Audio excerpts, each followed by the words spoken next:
As always, I'm the last one to know.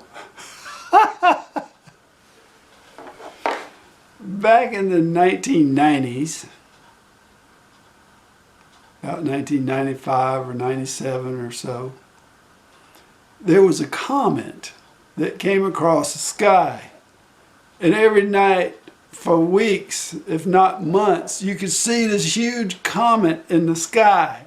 And it was amazing. And everywhere I traveled a lot at night, I could get out of the car in these country locations, look up and see this beautiful comet. It was amazing. It had a long tail on it, as I recall.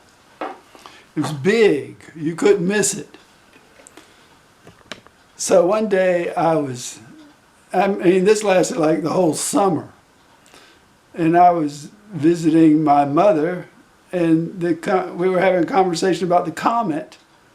And she just happened to mention, well, I haven't seen the comet. I said, Mom, you haven't seen the comet? Well, let's go outside. And we walked out the back door, looked up in the sky, and there it was. Amazing moment. She was the last one to see that comet, I'm sure.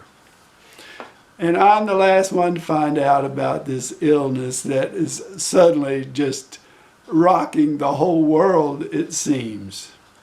Yesterday, my friend Mark sent me some photos of Walmart shelves being cleared of toilet paper, and I thought that was kind of funny. What are these people doing? Are they crazy? This was somewhere up in Virginia. You never know about those people. So, today, for some reason, for the past, well, I don't know, this probably happened when I lost my channel. All of a sudden I realized I needed to be more in touch with the world and what's going on. So I decided to join church so I would have more association with people and other things. But that was the main motivating factor. And then today I signed up for USA Today so I could read the newspaper.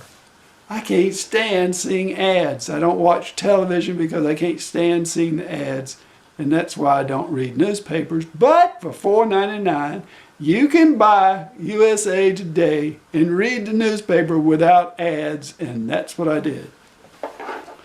And what did I find out? God. Stock market's going like this. Schools are closing for up to 6 weeks all over the country. Alabama schools where I live are closed. I didn't know any of this stuff.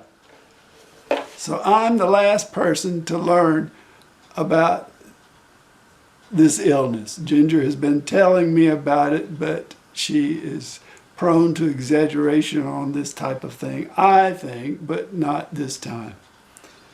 So I apologize to people if I have just been blissfully going along on my channel, never taking into consideration topics that might be appropriate. So I will henceforth read the USA Today every day so I'll know what's going on in the world.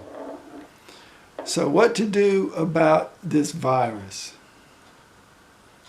I say do what everybody else is doing. Stay home as much as possible. Stay out of contact with people. Don't shake hands. I did shake hands with somebody today, but only because he stuck his out first.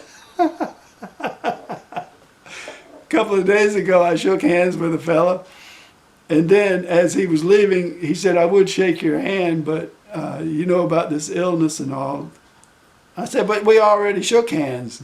Oh, that got him. But anyway, I'm aware now that something is going on in the world. I don't like it.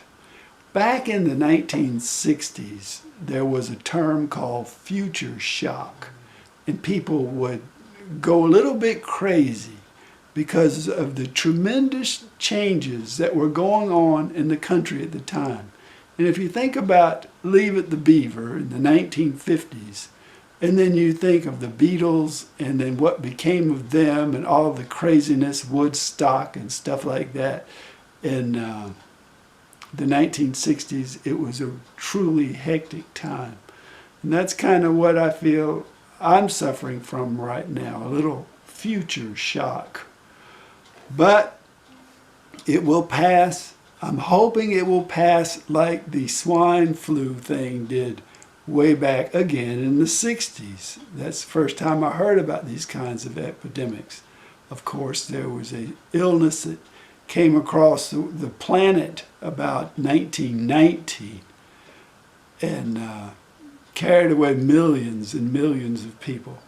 But hopefully this sickness will go away soon enough and leave us all to do our own thing once again. But in the meantime, come to my channel, subscribe, buy ukuleles if you can, or enjoy the ones that you have. Things are going to be a little weird, I can see, for the next few weeks. I can't imagine children being out of school for weeks without no end in sight, though I guess that has happened. And the cancellation of golf tournaments and basketball and baseball, it's amazing and kind of scary.